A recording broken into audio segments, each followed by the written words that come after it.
Enciende una luz, déjala brillar, la luz de Jesús, que brilla en todo lugar. No la puedes esconder, no te puedes callar ante tal necesidad. Enciende una luz en la oscuridad.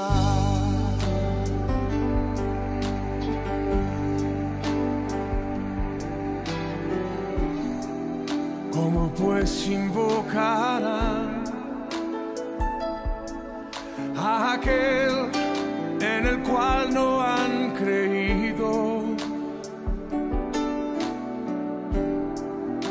¿Y cómo creerán en aquel de quien no han oído? ¿Y cómo oirán si nadie les predica?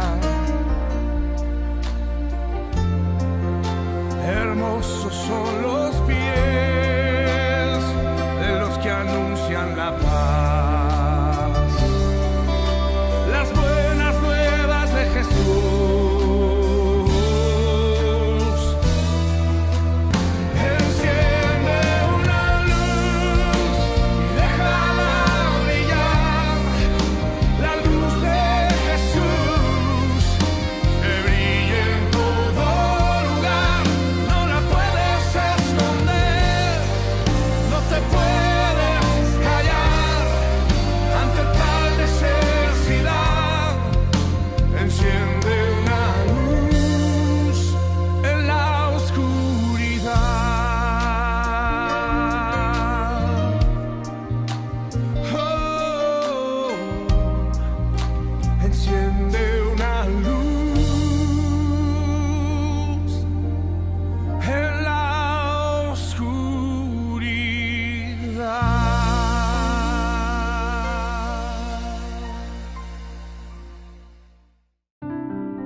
Tus ojos revelan que yo nada puedo esconder, que no soy nada sin ti, oh fiel Señor.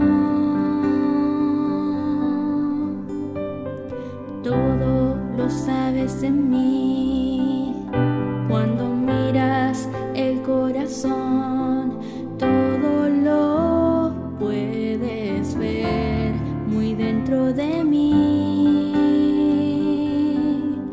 Lleva mi vida a una sola verdad, que cuando me miras nada puedo ocultar. Sé que es tu fidelidad que lleva mi vida más allá de lo que puedo imaginar. Sé que no puedo negar que tu mirada puesta en mí me llena de tu paz. Tus ojos revelan que yo nada puedo esconder, que no soy nada sin ti, oh fiel Señor. Todo lo sabes de mí. Cuando miras el corazón, todo lo puedes ver muy dentro de mí. Lleva mi vida a una sola verdad, que cuando me miras nada puedo ocultar. Sé que es tu fidelidad que lleva mi vida más allá de lo que puedo imaginar. Sé que no puedo negar que tu mirada puesta en mí me llena de tu paz. Sé que es tu fidelidad que lleva mi vida más allá de lo que puedo imaginar.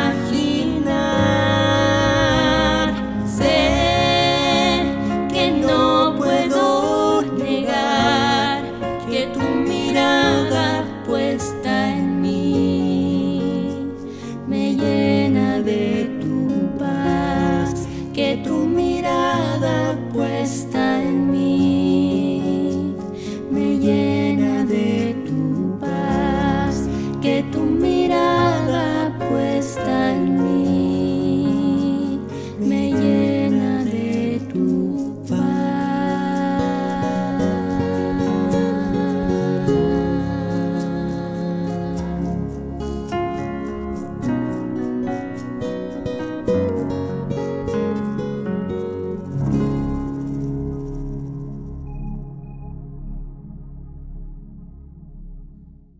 Nuevamente, muy bienvenidos a esta reunión virtual.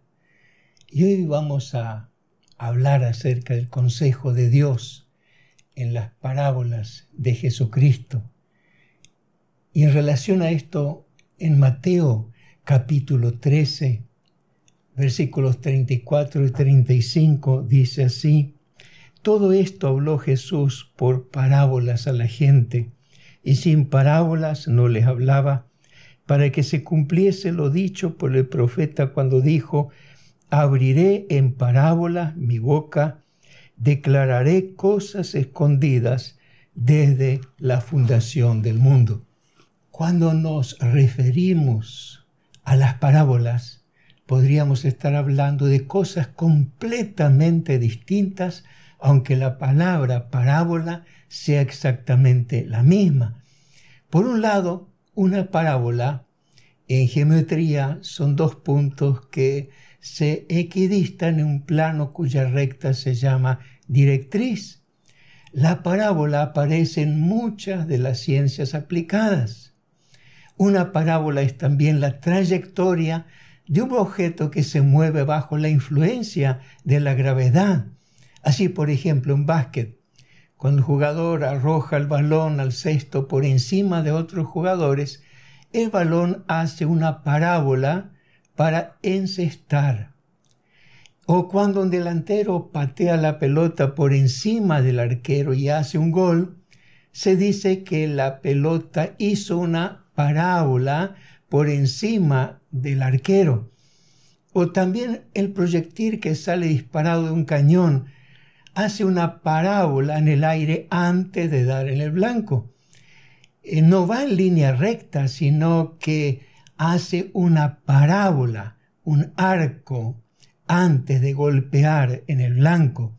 O también se utiliza esta palabra para referirse a las antenas parabólicas o antenas satelitales que tienen un reflector parabólico por el cual reciben y emiten señales al espacio. Otro significado, esta vez completamente distinto y al que nos estamos refiriendo, tiene que ver con la semejanza, con algo que se coloca al lado para comparar. Por ejemplo, en la parábola del hijo pródigo, el amor de Dios se compara o se pone al lado al amor del padre que recibe a su hijo que se había perdido y lo recibe con los brazos abiertos cuando regresa a su casa y hace una gran fiesta. Es una semejanza, una parábola. En el Antiguo Testamento, para las parábolas se utilizaba la palabra hebrea mashal, que tomaba la forma de un discurso profético, como el discurso Balaam en Números 23, 18 y 19, donde dice: entonces él tomó su parábola y dijo: Balac, levántate y oye, escucha mis palabras, hijo de Zippor. Dios no es hombre para que mienta, ni hijo de hombre para que se arrepienta. Él dijo y no hará, habló y no lo ejecutará.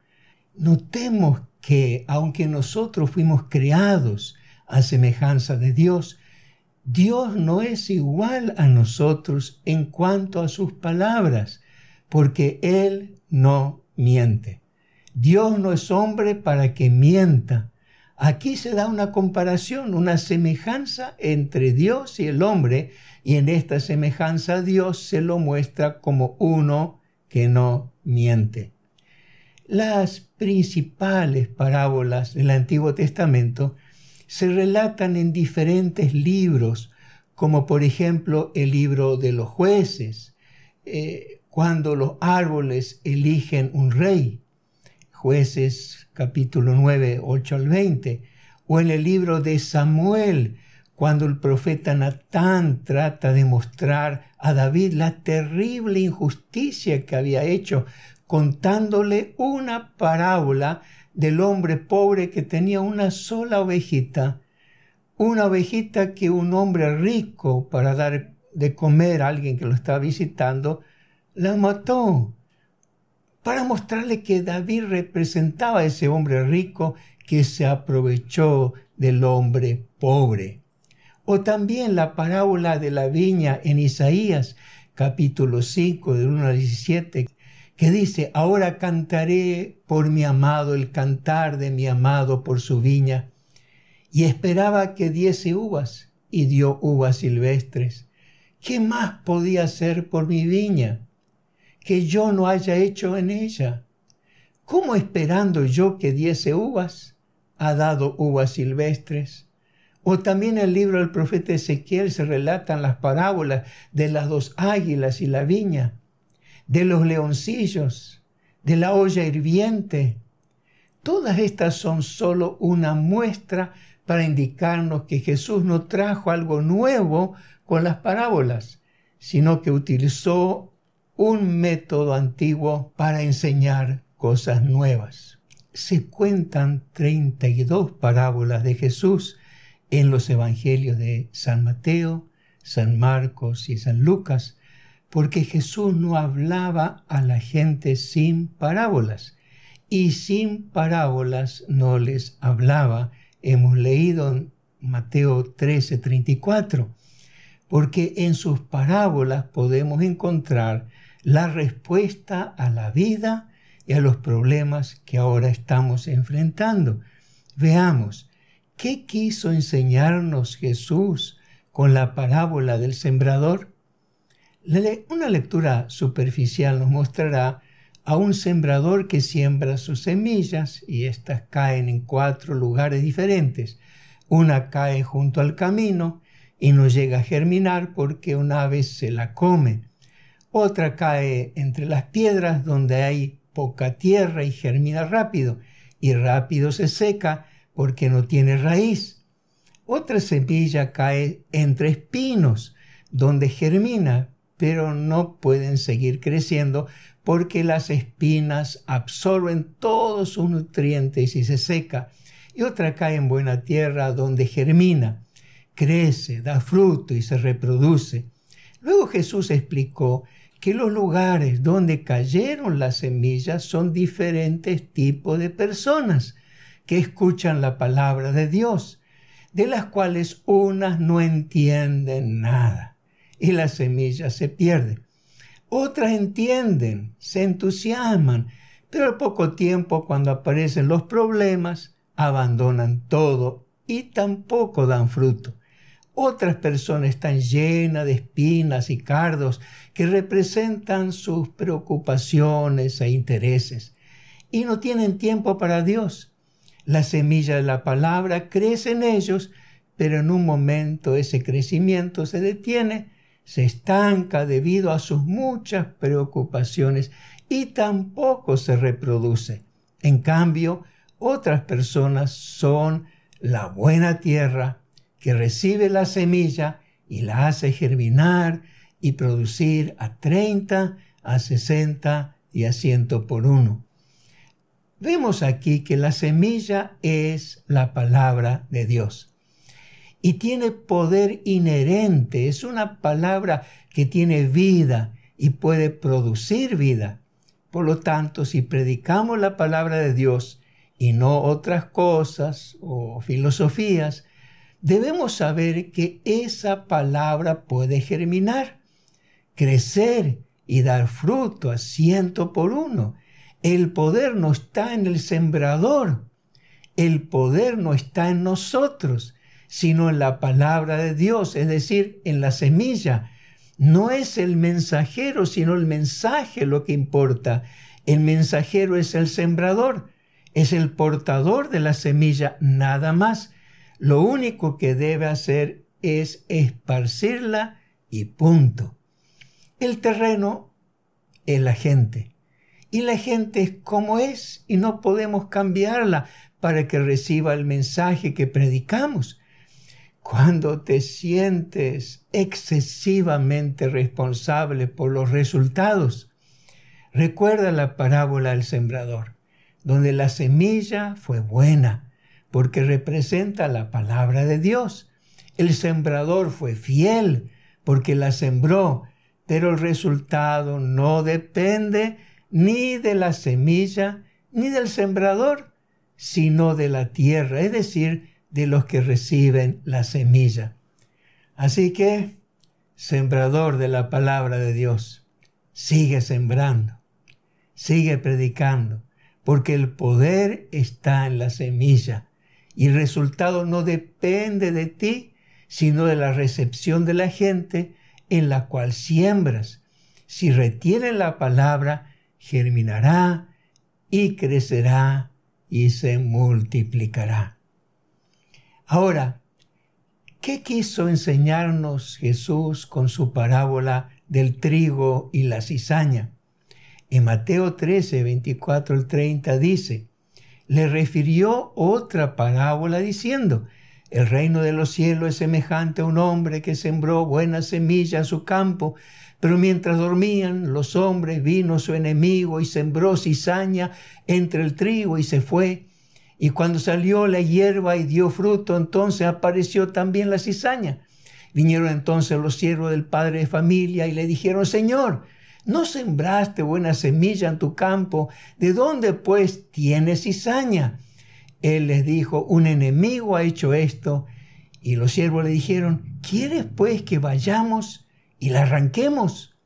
Él les dijo, no sea que al arrancar la cizaña, arranquéis también con ella el trigo. Dejad crecer juntamente lo uno y lo otro hasta la siega, y al tiempo de la siega yo diré a los segadores, recoged primero la cizaña y atadla en manojos para quemarla, pero recoged el trigo en mi granero. ¿Cuál fue el propósito entonces de esta parábola? Está claro que arrancar o expulsar de la comunidad a algunas personas no siempre ha sido una decisión sabia, ni tampoco justa, porque en algunos casos un acto de justicia puede convertirse en una gran injusticia. La historia nos muestra que cuando la iglesia oficial tuvo en sus manos el poder civil para juzgar y condenar, hizo estragos. A fuerza de torturas, los inquisidores obligaban a declararse culpables de hechicería, de herejía, de pactos con el diablo, de desacato, de perjurio y desobediencia, y a condenarlos a morir quemados en la hoguera o de hambre en las oscuras cárceles de la Edad Media. Como vemos, el expulsar de la iglesia les parecía insuficiente y optaron por eliminarlos con la persecución, la tortura y la muerte. Si alguno tiene oportunidad de visitar el Museo de la Santa Inquisición en Lima, Perú, yo le recomiendo, porque allí podrá entender la crueldad con que se trataba a otros cristianos por pensar de manera diferente. Sin llegar, por supuesto, a estos extremos, siempre ha sido la meta de muchas iglesias, mantener su pureza. Y para ello se utilizaba el repudio y la expulsión pública de la comunidad. Lo que está bien si se procede con amor y justicia, si se busca la restauración de la persona que ha cometido alguna falta grave y se procede a la disciplina por el bien de la comunidad y por el bien de la persona disciplinada, tal como nos enseñan los escritos de la Biblia. Pero en muchos casos no fue así, porque queriendo hacer el bien se hizo mucho mal. Queriendo arrancar la cizaña, se arrancó el trigo. Más adelante, cuando Jesús explicó esta parábola, dijo que el hombre que siembra la semilla es el Hijo del Hombre, es decir, Jesucristo mismo. La buena semilla no representa aquí la palabra de Dios, como en la anterior parábola, sino la buena semilla son los hijos del reino de Dios, y la cizaña representa a los hijos del diablo, que sembró su semilla en el campo de Cristo. El campo de Cristo es la iglesia, y el diablo sembró allí a sus hijos para que crecieran juntos, los hijos de Dios con los hijos del diablo. La pregunta obligada es, ¿por qué no manda Dios arrancar la cizaña, que son los hijos del diablo? ¿Por qué Dios permite que estén juntos? ¿No sería mejor sacarlo definitivamente para que solo queden los hijos de Dios? Jesús entonces respondió que si arrancan a los hijos del diablo, pueden accidentalmente arrancar a los hijos de Dios.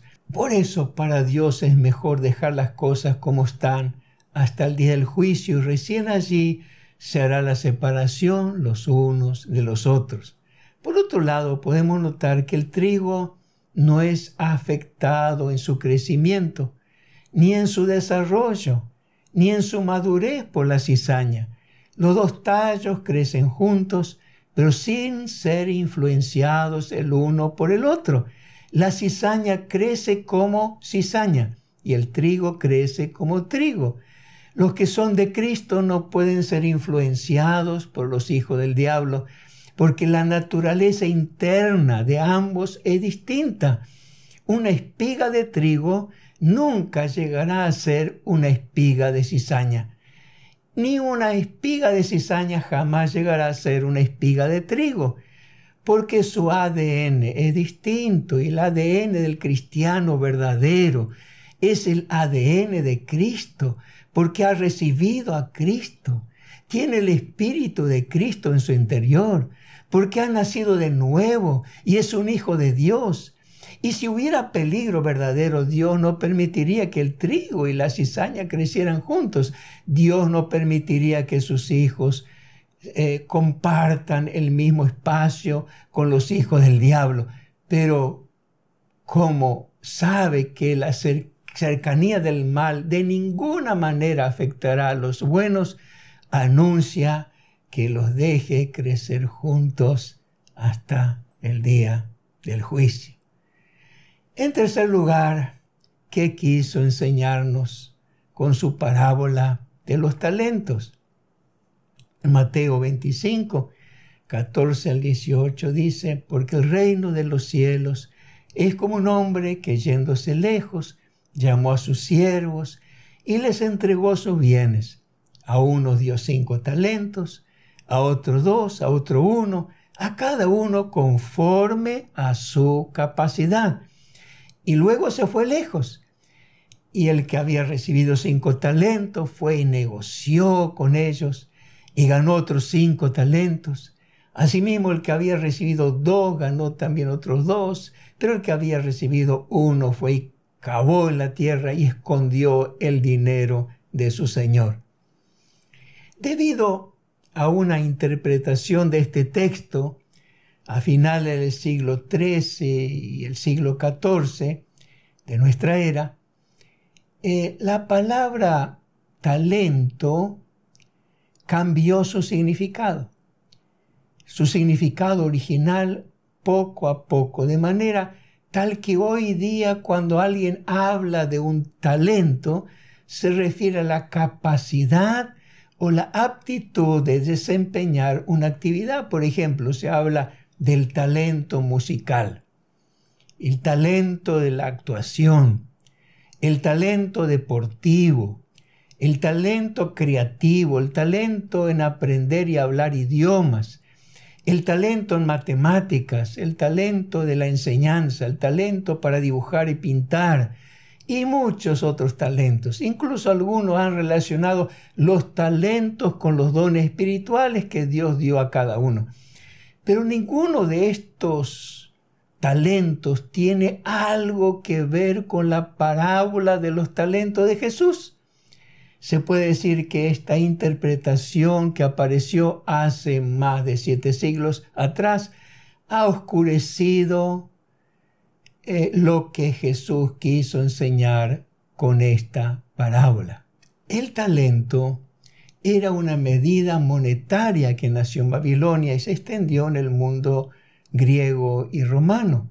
Un talento romano pesaba aproximadamente 26 kilogramos de plata y equivalía al sueldo de 9 años de un trabajo calificado. Se utilizaba la palabra talento no solo para referirse al dinero, sino a lo que pesaba algo. Por ejemplo, en Apocalipsis 16:21 dice: y cayó del cielo sobre los hombres un enorme granizo como el peso de un talento. Y los hombres blasfemaron contra Dios por la plaga de granizo, porque su plaga fue sobremanera grande. Por lo cual, si el peso de una piedra de granizo era de un talento, significa que pesaba cada uno 26 kilos. Y miles de piedras de granizo de 26 kilos pueden hacer un estrago muy grande. En la antigüedad el dinero no solo se contaba, sino se pesaba, porque no existía el dinero en papel, sino en moneda de bronce, de plata y de oro. Y como las monedas tenían diferente peso, un talento equivalía a 100 dracmas griegos. Algunos han calculado que si el talento era de oro, equivaldría hoy unos $230,000, un solo talento.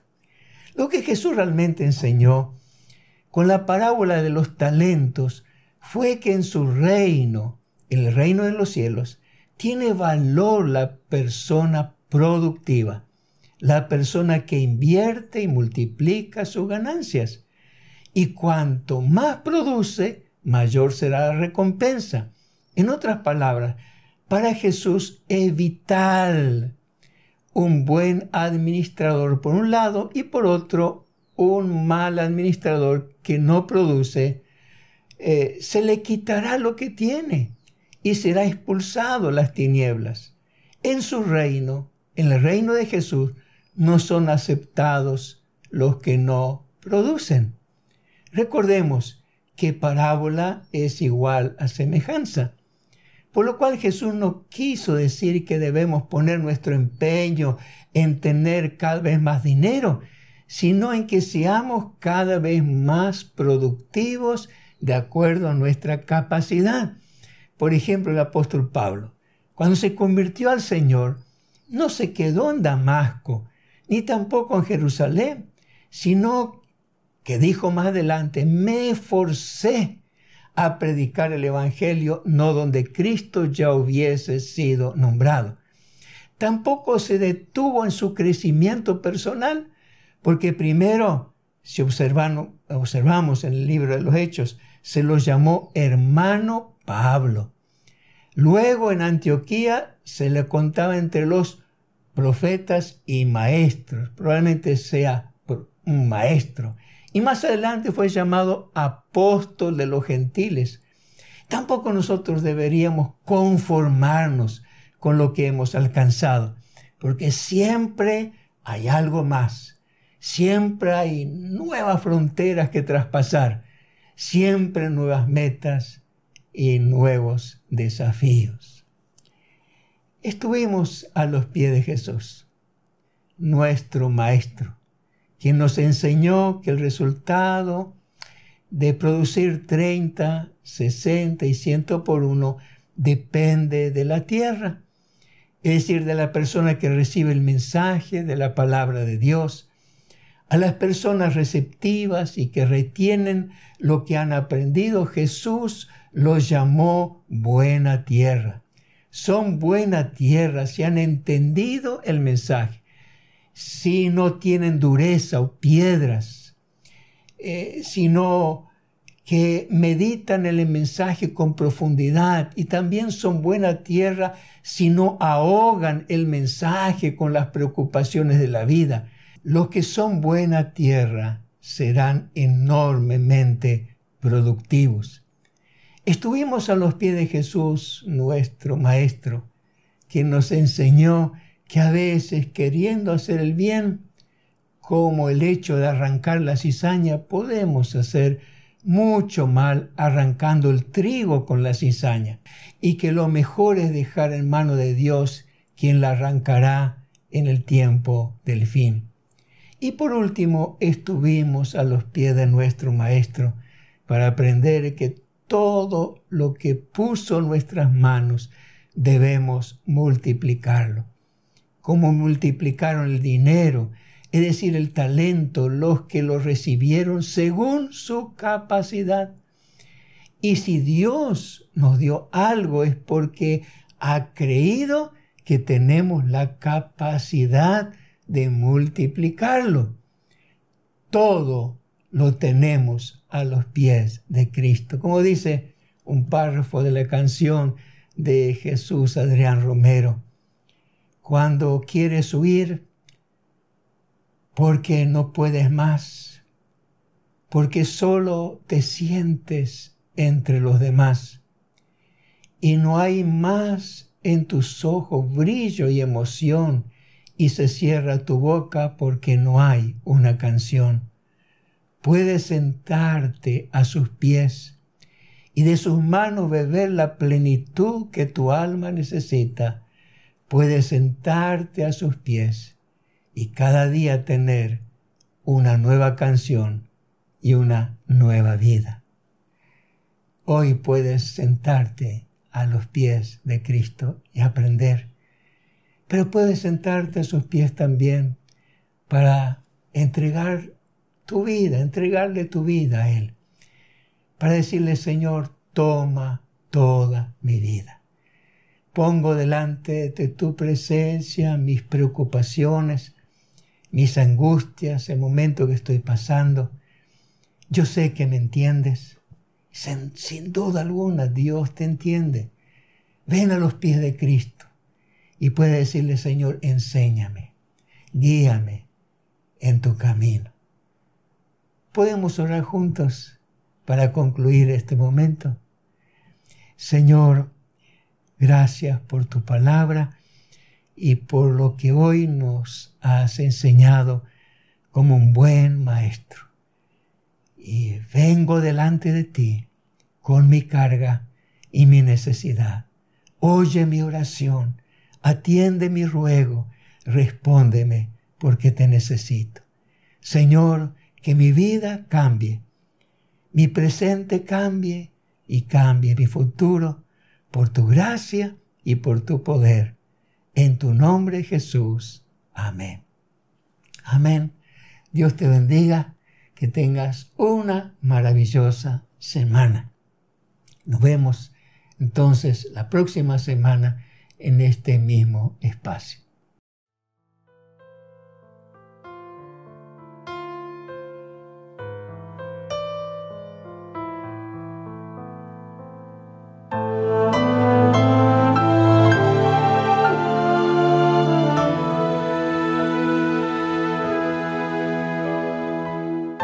Cuando el mundo te inunda de fatalidad y te agobia la vida con su mucho afán, y se llena tu alma de preocupación, y se seca la fuente de tu corazón. Cuando quieres huir porque no puedes más, porque solo te sientes entre los demás, y no hay más en tus ojos brillo y emoción, y se cierra tu boca porque no hay canción. Puedes sentarte a sus pies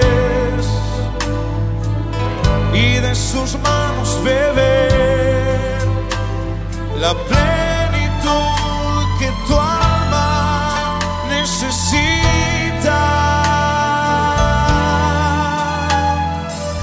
Puedes sentarte a sus pies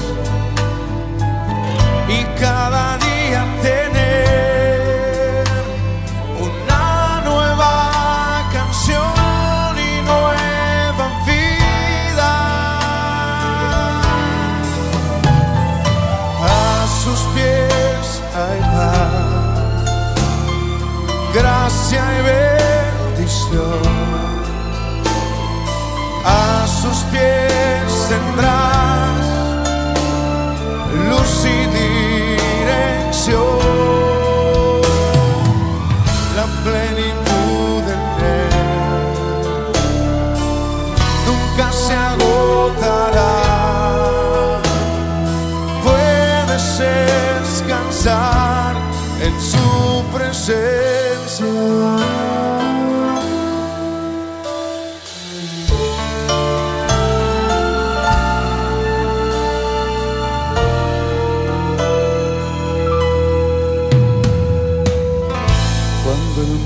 Te inunda de fatalidad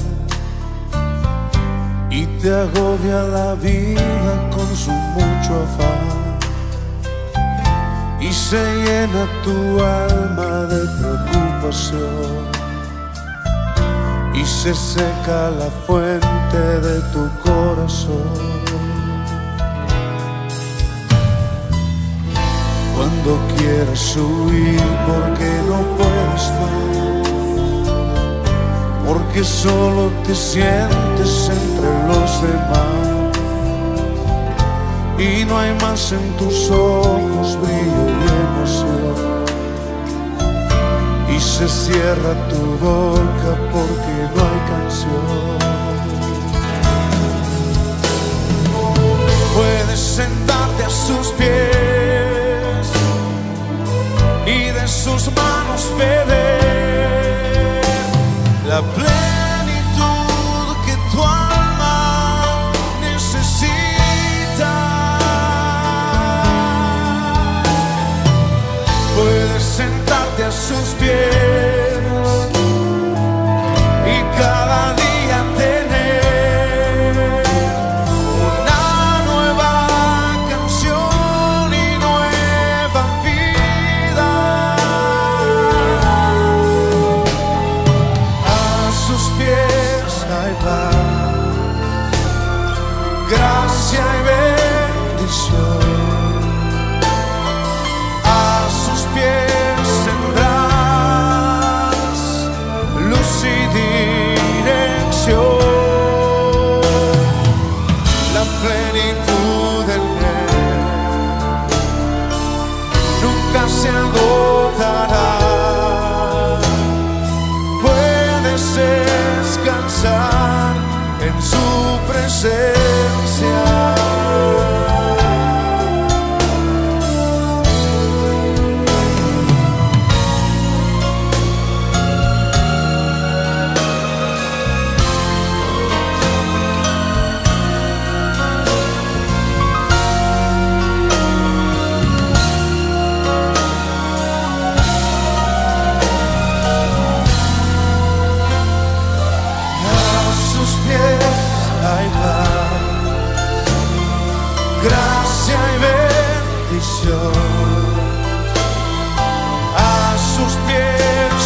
nunca se agotará.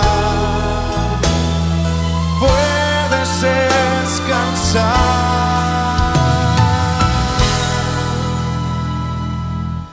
en su presencia.